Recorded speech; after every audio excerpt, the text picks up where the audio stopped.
bienvenidísimos a un nuevo video. El día de hoy con un nuevo caso misterioso como parte de nuestro especial de Halloween. Y es uno que me han pedido bastante desde que comencé a hacer los casos, porque parece que es demasiado famoso donde ocurrió y en el mundo entero. Pero antes de comenzar no olviden seguirme en todas mis redes sociales. Saben que tengo 1000 millones de redes y lo más importante es suscribirse a este canal y activar la campana de notificaciones para que les avise cuando subo video. Y ya no tengo nada más que decir, así que comencemos con el caso.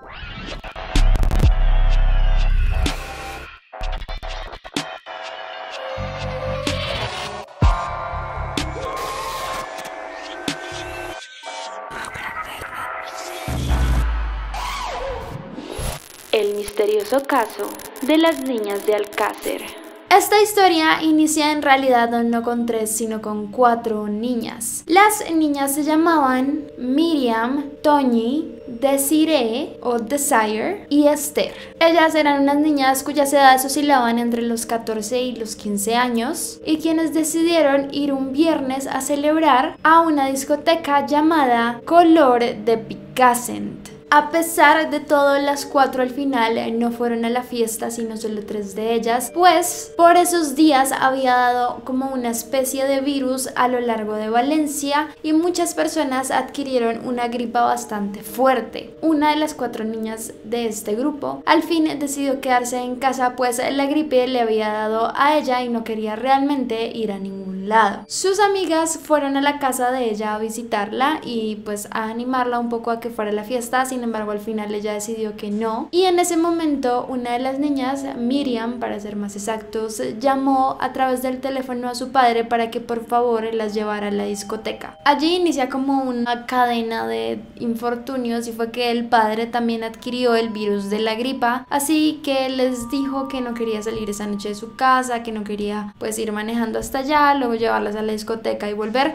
porque no se sentía realmente nada bien. Es entonces cuando las 3 niñas deciden hacer autostop, una práctica que era realmente muy común en este pueblo. La discoteca quedaba a unos 2 kilómetros del pueblo donde ellas se encontraban, así que obviamente preferían coger un automóvil y, como les digo, era muy común el autostop, especialmente las personas que iban a esta fiesta. Generalmente se hacía autostop, para los que no saben es como hacer así para pedir un carro y que te lleve a donde tú deseas. Por esa época mucha gente lo hacía en esta discoteca, pero en algunas ocasiones el dueño de la discoteca como designaba un bus para que llevara a las personas hasta ese otro lado del pueblo, pero en esta ocasión pues no era así, ellas tenían que buscar la manera de llegar a la discoteca. Fue en ese momento cuando las niñas hicieron autostop y paró un Opel Corsa, es decir, ese modelo de carro, donde viajaban 2 hombres, uno llamado Antonio Anglés y otro llamado Miguel Ricard. Ellas subieron al coche de estos hombres en este día 13 de noviembre de 1992. Pasaron un par de noches y la familia estaba esperando el regreso de las niñas. Sin embargo, nunca fue así. Las niñas hoy no volvieron y ellos comenzaron a preocuparse pues bastante por dónde podían encontrarse. Obviamente estaban un poco preocupados, pues no habían llevado dinero y como que no tenían ningún problema familiar, así que una huida por parte de ellas no había sido como, o bueno, no era una posibilidad que se contemplara. Entonces comenzaron a pensar en un secuestro o en un rapto de las 3 niñas. Así inician 75 días de angustia y búsqueda consecutiva de las niñas sin rastro alguno, y como en muchos de los casos durante los primeros días muchas personas habían asegurado ver a las niñas, dijeron en algunas ocasiones que las habían visto en dirección a la discoteca el día que desaparecieron. Otra persona dijo que las vio en un coche y otras personas incluso dijeron que habían asegurado verlas subirse a un coche blanco la noche de su desaparición. Obviamente la policía inicia la búsqueda de las niñas, se despliega pues varios oficiales a hacer como entrevistas a testigos, a amigos de las niñas, a personas que trabajaban en la discoteca. Se empiezan a poner carteles por todo lado con los rostros de ellas por si alguien las ve, e incluso gracias a todos estos testimonios e investigaciones que hicieron llegaron a la conclusión de que las niñas en ningún momento alcanzaron a llegar a la discoteca. Nadie las vio entrar, nadie las vio por esa zona, así que pues se descartó por completo la idea de que habían llegado esa noche. Se hicieron investigaciones también a personas que trabajaban en redes sexuales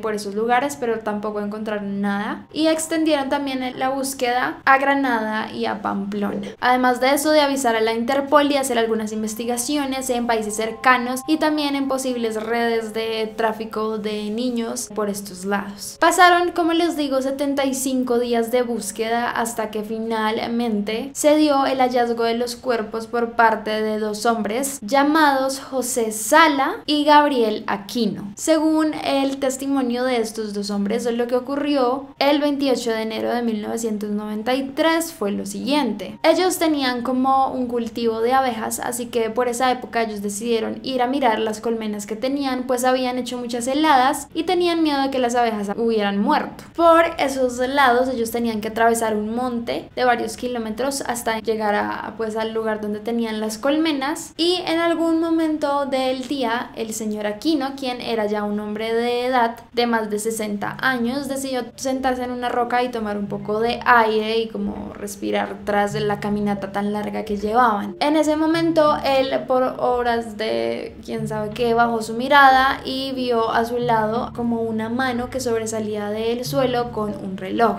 Hay como una memoria que no se va de los testimonios que ellos dieron después de encontrar el cuerpo, y una de ellas decía: era temprano por la mañana, Gabriel me empezó a gritar que salía una mano de la tierra. Yo estaba unos metros por delante, me volví y allí estaba, una mano medio enterrada y con un reloj. Enseguida pensamos que podían ser aquellas 3 chiquillas de Alcácer que llevaban como 3 meses desaparecidas. Salían en la tele todos los días. Por alguna razón ellos pensaron de una vez que eran las niñas. No sé, un poco extraño para mí como uno ya decir que eran ellas, pero pues ellos pensaron de una que eran las niñas. Así que en ese momento, como pues no existían los teléfonos celulares, no era nada común, ellos tuvieron que otra vez bajar la montaña, correr, llamar a la policía, contarle lo que había ocurrido y que la policía subiera hasta el monte nuevamente con ellos para finalmente hallar los cuerpos. Comenzaron a sacar los cuerpos y efectivamente sí eran los cuerpos de las niñas, eran 3 diferentes y estaban envueltos en tapetes, entonces pues salían prácticamente como tubos, pues porque los habían envuelto así. Obviamente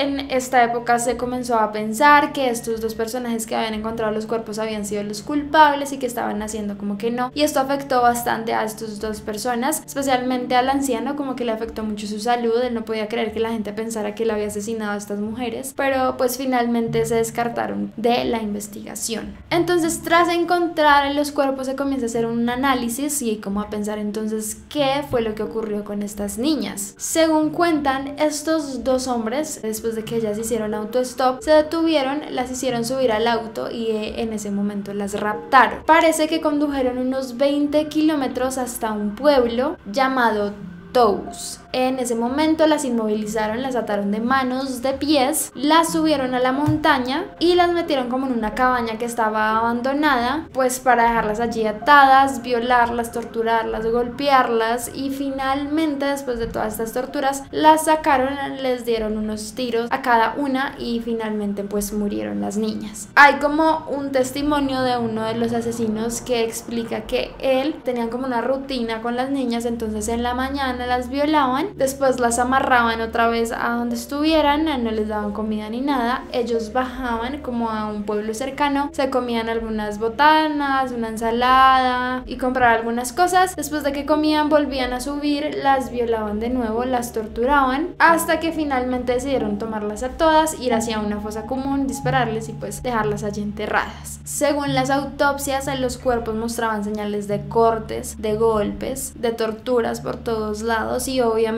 la evidencia de las violaciones a las niñas. También habían como algunos detalles un poco más mórbidos y era como que a las niñas con unas pinzas o no sé con qué les arrancaron los pechos. Mejor dicho, fueron como unas torturas bastante horribles por muy poco tiempo. Realmente no fue como algo extendido durante varios días, sino un par de días hicieron esto y ya después las niñas perdieron la vida, a pesar de que duraron tanto tiempo en encontrar sus cuerpos. Entonces es allí donde entramos a los culpables de este caso. Justamente estos dos hombres hombres que pues fueron las personas que recogieron a las niñas. Se le practicó una detención a Miguel Ricard y Antonio Anglés, quien irónicamente también era un hombre bastante extraño. Su propia familia le tenía mucho miedo, como que hay testimonios donde la mamá dice que le tenía mucho miedo a su hijo, como que no querían verlo nunca porque era un hombre bastante pues horrible, los trataba muy mal. Entonces esto ya como que venía y era como señal de que algo no estaba bien con él. Incluso hay como un pasado donde antes él estuvo como condenado o preso, pues era también adicto a las drogas y pues tenía una novia. Esta novia parece que en algún momento de algún día decidió ingerir todas las drogas que él tenía, y cuando él se dio cuenta se puso demasiado bravo, comenzó a golpearla, la torturó y la dejó amarrada en el patio por muchos días. Fue solo hasta que el hermano de este hombre la encontró en este patio que decidió levantarla y llevarla a la policía y pues rescatarla porque estuvo a punto de la hipotermia, y pues obviamente condenaron a este hombre a 11 años de prisión por lo que le había hecho a la novia. Sin embargo, le dieron como una especie de permiso penitenciario para salir por esos días, y justamente fue los días en que mató a estas niñas. Es así como el 27 de enero los detienen a ambos, pero como que le hacen un examen a Anglés y le encuentran que tiene un trastorno psicológico bastante fuerte y no lo pueden procesar, entonces lo dejan libre, y pues allí fue donde la amarraron porque este hombre básicamente escapa en ese instante y nunca más es visto. Por otro lado, Ricard lo detuvieron y él sí no pudo escaparse, lo procesaron. Este hombre admitió pues desde el momento uno que había cometido el crimen y comenzó a dar varios detalles pues de lo que había ocurrido. En algún momento él dijo que él no había tenido mucho que ver, sino que él solo vio el crimen como lo cometía el otro hombre, pero al final terminó diciendo que sí se había implicado y que también lo había cometido junto a él. Obviamente se puso una búsqueda importante también por este otro hombre, Antonio, que se había escapado. Lo buscaron por todos los países, incluso por Brasil, porque de ahí provenía este hombre originariamente, y mucha gente obviamente dijo que lo vio aquí, que lo vio allá, escapando, subiéndose a un tren, en un avión, bla, pero pues nunca lo encontraron. Hay un último testimonio que dicen que el hombre se subió a un barco y que en ese barco como que la Interpol se subió, este hombre se enteró, se tiró por la borda con un chaleco salvavidas y tiempo después solo encontraron el chaleco pero nunca el cuerpo del hombre. También dicen que es un poco de pronto difícil de encontrarlo porque era una persona que también tenía tendencias travesti y a veces se cambiaba pues sus trajes o se vestía de mujer, de hombre, y pues era pues obviamente más difícil identificar. Pero por otro lado siguieron con el proceso de Ricard. Finalmente le dictaron una condena de 170 años de prisión y pues así fue como entró a pagar esa condena por el asesinato de las 3 niñas. Sin embargo, para el año 2013 él fue liberado, por así decirlo, pues quitaron una especie de ley que existía en España por esta época llamada la doctrina Parot, y básicamente esta como que ayudaba a que la gente permaneciera más tiempo en la cárcel, pues tenía que pagar sus condenas por cada crimen que había cometido. Cuando la quitaron, básicamente redujeron la condena de no solo este hombre sino de muchísimos otros presos, y él terminó saliendo libre sin pagar los 170 años que le habían dictado pues en un inicio. Obviamente cuando fue liberado este hombre, eso fue un boom en las redes sociales, la gente trató de impedirlo a toda costa e incluso él pidió como que le hiciera una entrevista para demostrar su inocencia, cosa que se le negó y que nunca dejaron que saliera al aire, y pues fue allí donde desapareció y dijeron que lo vieron ya muchos años después como en una pensión mendigando, pero pues no se sabe mucho de su paradero. Sin embargo, hay muchas cosas que no concuerdan, por así decirlo, con la muerte de estas niñas. Hay gente que dice que hay bastantes inconsistencias que tiran a otras teorías y que estos 2 hombres no fueron solo los únicos autores pues de este crimen. Una primera inconsistencia es que, como les dije, al encontrar el cuerpo era una mano que estaba salida de la tierra con un reloj puesto. Sin embargo, cuando se estipularon en la autopsia las descripciones de las niñas, se encontró que habían escrito que no la habían encontrado como con la mano en el reloj, sino que la niña tenía las manos atadas atrás, cosa bastante extraña. Por otro lado, encontraron unos trozos de un papel de supuestamente Anglés que decía que este hombre había estado en un hospital y tenía la enfermedad de la sífilis. Esto fue muy extraño, como que encontraran esos papeles justamente en ese lugar y que los papeles duraran 2 meses, que fue el tiempo que duraron en encontrar a las niñas, en ese suelo sin que lo moviera el viento ni nada, pues que era ilógico porque era una montaña y pues el viento está ahí todo el tiempo presente. Por otro lado, en la autopsia parece que los pelos púbicos que se encontraron en las partes íntimas de las niñas no solo pertenecían a estos 2 hombres sino a otras 5 personas más, pero nunca dieron con el ADN de esas personas. Por otro lado, lado, en la caseta que ellos dicen que las mataron, nunca encontraron rastros de sangre, ni de fluidos, ni nada. Y por otro lado, en uno de los cuerpos de las niñas aparecía incrustada una cruz que no pertenecía a ninguna de ellas. Entonces aquí es donde inicio a hablar sobre una teoría que se maneja de la muerte de estas niñas, y es que ellos no fueron los únicos autores intelectuales del crimen, sino que en realidad hay muchas personas poderosas detrás de este, y en realidad son grandes empresarios y políticos que están detrás de una red muy oscura. Hay algo que se denominan las películas snuff. Son películas que se encuentran en la red profunda y son películas en las que se graba y se tortura y se viola y todo esto a personas de la vida real. Son obviamente temas bastante oscuros y dicen que hay gente que paga cientos de miles de millones de dólares por ver este tipo de películas. Entonces muchas personas creen que estas niñas fueron asesinadas con el objetivo de hacer una de estas películas para la red oscura y pues ganar mucho dinero, no solo estos dos hombres, sino los políticos y las personas de poder detrás de la muerte de ellas. Incluso cuentan que ellos solo fueron chivos expiatorios que usaron como para hacer la imagen de los medios y de las personas que la habían recogido, cuando realmente no habían sido ni siquiera los autores intelectuales. Es allí donde el 29 de enero del año 1997 un periodista llamado Fernando García dice en un programa los nombres de 4 muy conocidos políticos y hombres de negocios que estuvieron implicados en la muerte de ellas. Como les digo, pues encontraron pelos púbicos en los genitales de las niñas que no solo pertenecían a estos hombres sino a otros ADNs, pero todas estas pruebas extrañamente desaparecieron después de que se hizo la autopsia y todo esto. Obviamente, como fue como una teoría conspirativa por así decirlo, nunca se encontraron realmente las pruebas, a pesar de que habían estos ADNs que desaparecieron durante la investigación, de que estos hombres estaban implicados, así que ellos demandaron a este periodista que dio esta información y él tuvo que pagar grandes indemnizaciones contra ellos. Según cuentan, si uno va a Alcácer, la población está muy dividida entre estas dos teorías, como la muerte normal y la muerte por parte de gente de poder, y hay muchas personas que realmente sí creen allá que no solo estuvieron implicados ellos, cosa que es también demasiado interesante. Y por otro lado, hay también otras pruebas que dicen que no solo pudo ser de pronto un video de estos snuff, sino también un acto de un ritual satánico en el cual ellas estuvieron implicadas. Hay algo que cuentan, y es que probablemente a una de ellas la dejaron viva ya cuando sus otras 2 amigas estaban muertas, la dejaron en el mismo lugar viendo los cuerpos y pues la seguían torturando y violándola durante pues varios días después de que ellas ya habían muerto. Parece ser también que la autopsia dictaminó que una de ellas había muerto horas después de lo que habían muerto las otras 2. Entonces todas estas cosas de la autopsia, más especialmente lo de los pelos en los genitales, también deviene como una teoría del ritual satánico donde más personas participaron, o pues la teoría de que personas de poder trataron de hacer un video de estos snuff y pues se las torturaron bastante. Digamos que el caso, por así decirlo, está resuelto. Obviamente todavía están buscando a este hombre Angles, pues en caso tal de verlo, pues capturarlo para que pague por los crímenes, pero por este entonces pues ya se develaron como quiénes fueron